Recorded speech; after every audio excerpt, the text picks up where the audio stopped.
Hi everyone, it's Jerry. This is game 2 from the 2025 FIDE Women's World Chess Championship match. We remain level. On the white end, Tan Zhongyi playing against Ju Wenjun. Alright, we kick off here with an English opening. And to be a bit more exact, we are working here with a 4 knights English. White goes for a fianchetto, g3 on board. And from here, black plays in the center, d5. If you're playing e4 here, you're asking to lose that pawn as black. Knight g5, pawn is hit twice, a third attacker right around the corner, maybe even a fourth. d5 in this game. White breaks up the duo. Knight recaptures, and now we continue with development. Bishop g2, both king bishops out and about. Both sides castled. d3. And now black inserts h6. This is a healthy moment to play h6. If you try something else, for instance, development of the bishop right now, bishop e6, knight g5 could be irritating. So h6 first. Now, this is right around the corner. And that would be a good way to support d5. Black would prefer to meet knight takes knight with the bishop recapturing on d5. And in that way, the bishop is opposite a very strong piece, the bishop on g2. But before black could get that set up in, this is the moment for white to take on d5, and it's the queen who must now recapture, and she will not be able to stick around here for long. Eventually, this knight will move. Queen is questioned. You're going to have to find a new home. Now, at this point, white does not unleash this attack just yet. If you go for this typical maneuver, knight d2, right now, that knight will have to take a second step before that dark square bishop can play out along this diagonal, some square. It's first, for white here, a maneuver of the bishop. It goes up here to this c3 square, and meanwhile, the black queen gets to a safer post, deciding here on e7. Only after the bishop has been maneuvered here to c3 to, in a way, control that knight, only now do we have knight to d2. So there was that competition between the knights, king knight, queen knight, competing for d4 and e5 squares. As soon as one knight moves, the other one looks to hop in. Knight d4 in this game. Invasive. Immediately challenged. And now knight to b5, hunting for a bishop. And we see just that. Follow up from here, a4. Knight captures, bishop follows. Black is consistent, swings the bat completely around. You don't have another option, in fact, at this stage. Playing knight to d6, you're going to lose. There's b4, and then a5, and your bishop is trapped. So knight takes bishop it is. Is it okay to give up your bishop for a knight in this case? It is. Something to question if you're going to allow your opponent, playing this position here as white. Is it okay giving up the dark square bishop for the knight? It is, because white is in fact strengthening their control over the dark squares. That may sound odd in a way, because after this capture here on c3, we could technically say that c3, a dark square here, is now a whole.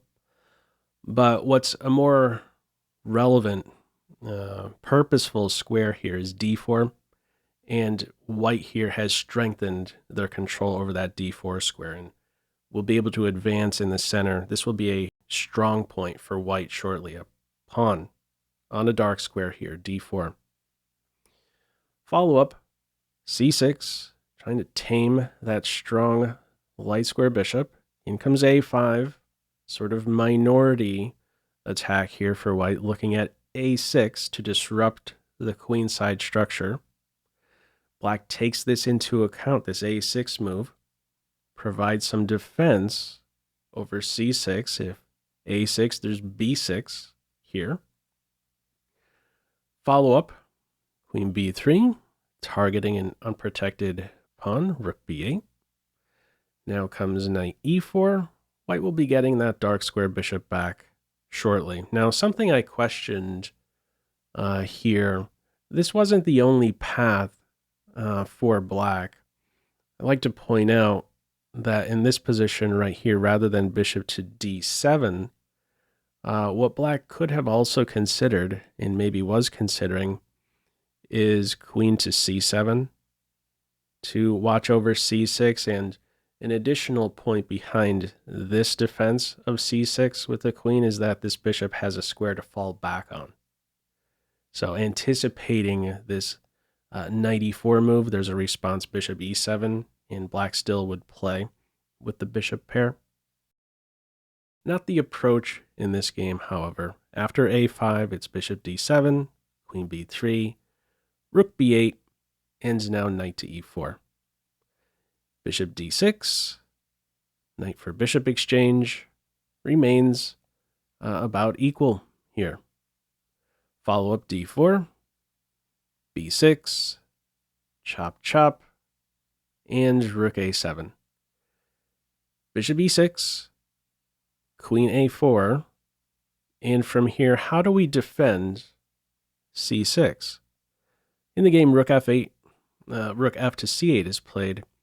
If you play in a different way, for instance, let's say rather than trying to babysit the c pawn, let's say you just move the pawn.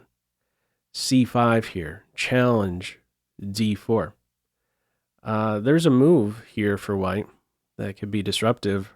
This is a window. This would be a window for white to establish a passed pawn. d5 is there. The pawn is poisoned because of rook d1. You'd be in a pin. So not so quick, like here, not so quick to play c5 and allow this possibility. It's direct defense of c6.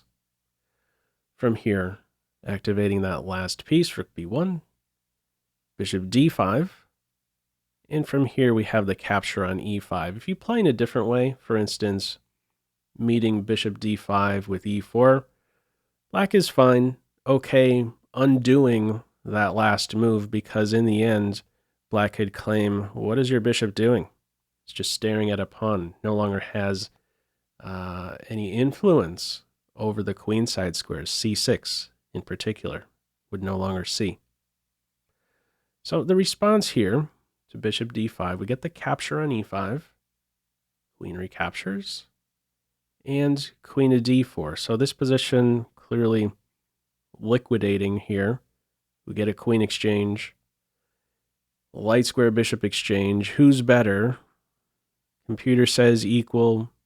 If any side is a little bit better, it would be white by just a little bit, having a slightly more active king. All right, from here, b5 frees up the rook from its defensive role. And now this idea to get to the 7th rank. So I have to try and tame these white rooks. White has the more active rooks, slightly more active king.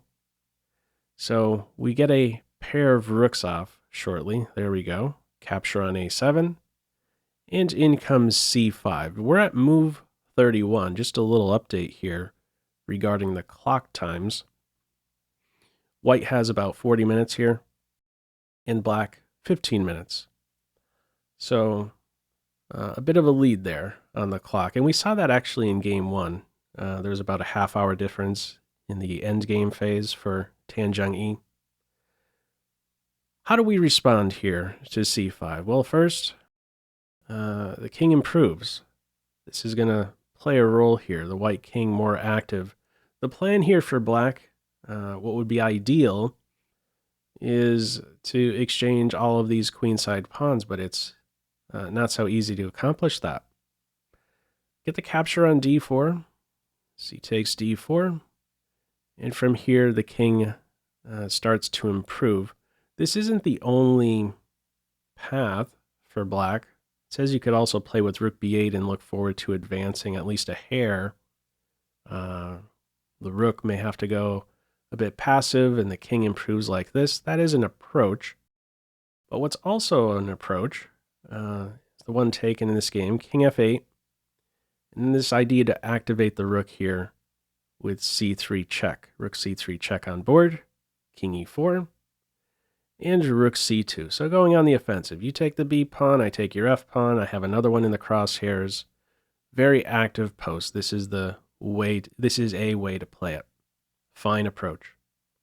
King e3, rook c3 checked. You see where we're going. We have a couple checks inserted here. May have seemed like we were headed towards a repetition there.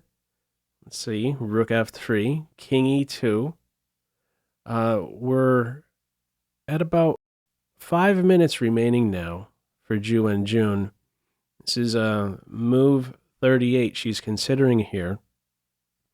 And she ends up playing rook to f5. So this is a step in the wrong direction.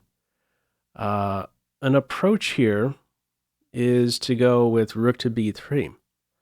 Keep this pawn defended and the king cut off.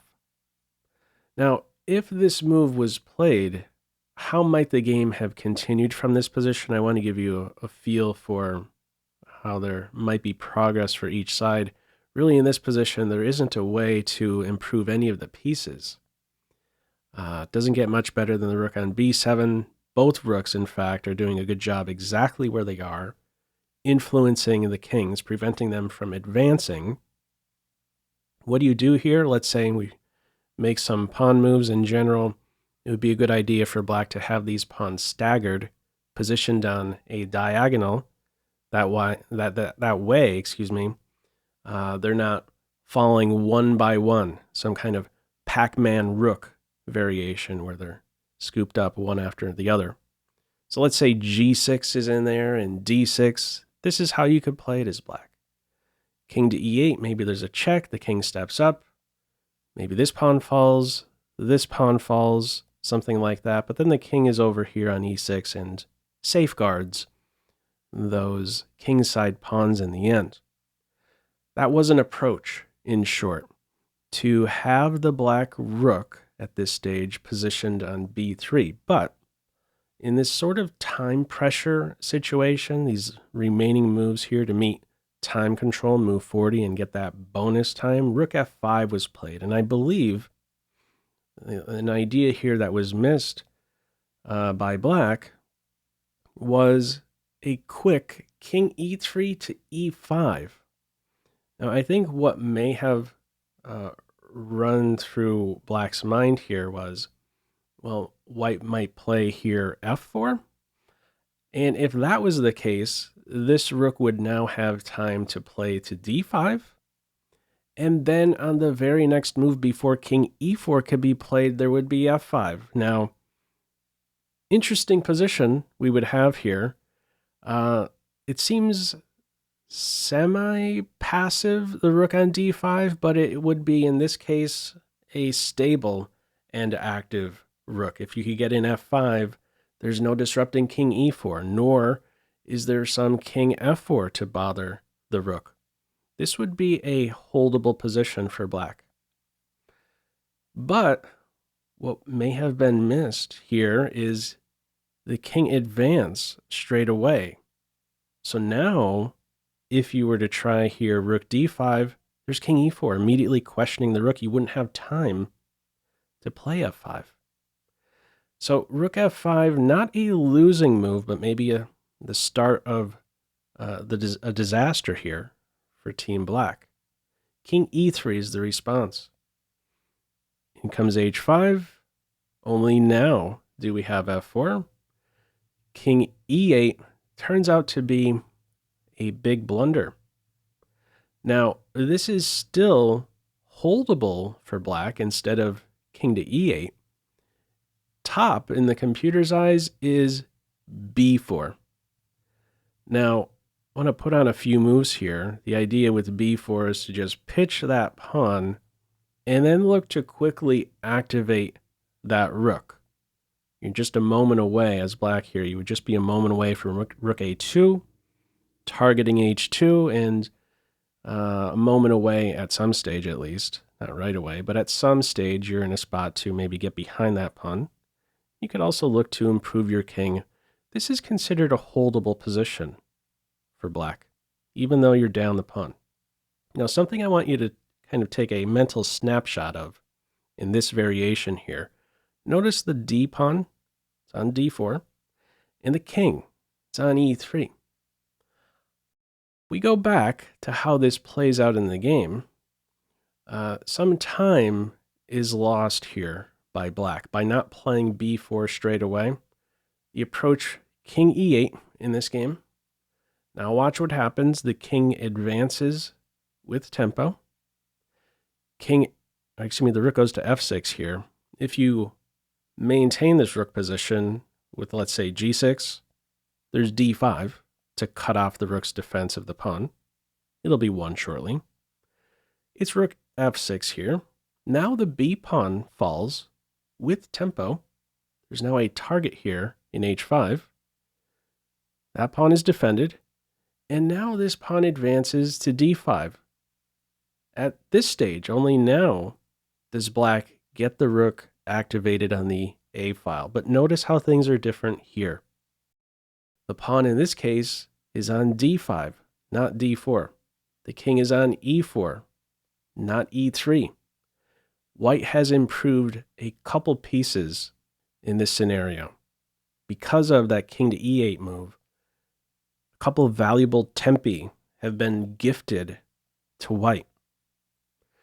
From here, we have king to e5, check, king goes to d4. That is the best move, decisive move here, decisive position for white. If you go to e4, you're going to be kicked back. Rook a4, you have to run in reverse. With king d4, on the other hand, if a check is thrown in, you could advance. King c5 available. From here, rook a2, king improves. Material is balanced, but there is a very dangerous passed pawn here. Follow-up check, and another check. This is precise.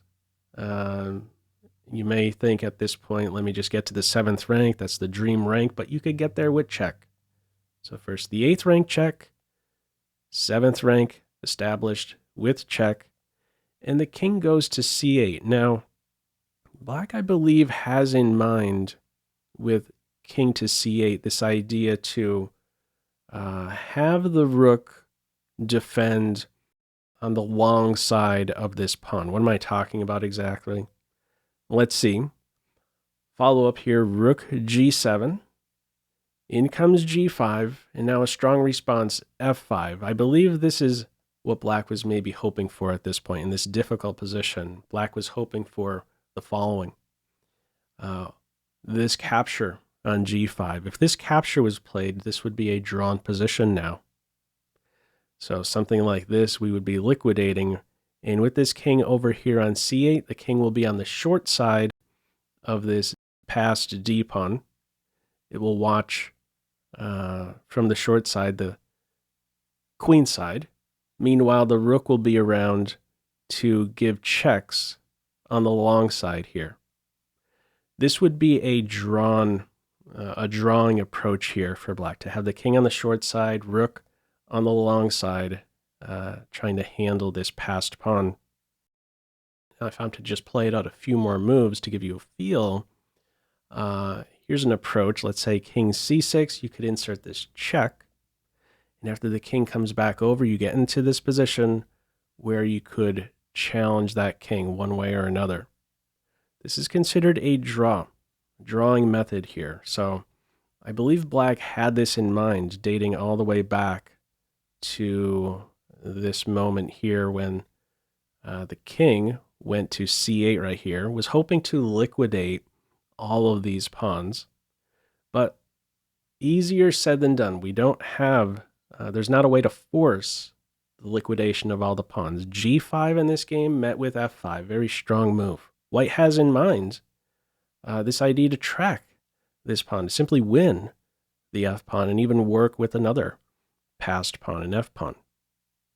The try from here is with h4, g takes h, g takes h. Black has a passed pawn as well, but there's a huge difference in this position between the kings. Much more active white king. We follow with rook h7, h3. White here is in an only move situation to maintain a decisive advantage and finds it. Plays king to d6. Now I want to touch on a different move and show you how black could at least give you a taste here for how black could draw if king c6 was played. This would give black a window to play rook c2 check and then advance this pawn. And this is a very active post for the rook. Defending the pawn just a step away now from promoting. That restricts the rook. Don't go too far. And this rook is also in a spot to continually challenge the king on any of these ranks, really. So for instance, the game continued here with king e6. There's a check here. You could afford to give up this pawn. It says this is holding. King to the g file. There's a check here. If the king is going here, maybe the king steps up. This pawn is captured just in time. It's still complicated, to be sure. Difficult to hold here for black still, but this is considered with best play a drawn position for black. White does not allow that setup, does not allow the rook to get out of the pawn's way with check and then advance. The king hides behind the pawn. No checks available. Black plays king b8 here. What other try is there?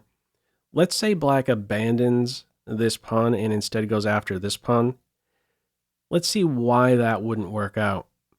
Let's say rook f2, rook takes h, rook takes f was played. Winning move here for white would be king c6. This rook is now really out of play. There's a mate in one threat. You have to move the king, and it's going to be a problem however you slice it. This pawn is just way too far advanced. So if you're stepping over here, the pawn advances, another mate threat is on board. And if you're running over here, you're just going to be way out of play. Pawn could advance. Rook is in a terrible position to question the white king. And this is just going to be a one position, pretty clean approach. Check here, and there you go. You advance the pawn. King is just out of play over there on a7. So this approach, in short, by black to, at this stage here, after king d6, to abandon this pawn and go after this one, not going to work. The try is king b8. In comes king d7, king b7, pawn advances, superior king position here for white. Follow up king b6, king d8, rook h1, d7. There really isn't much of a try left here for black. Advance the pawn. Fine technique. Now a very clean approach here by white.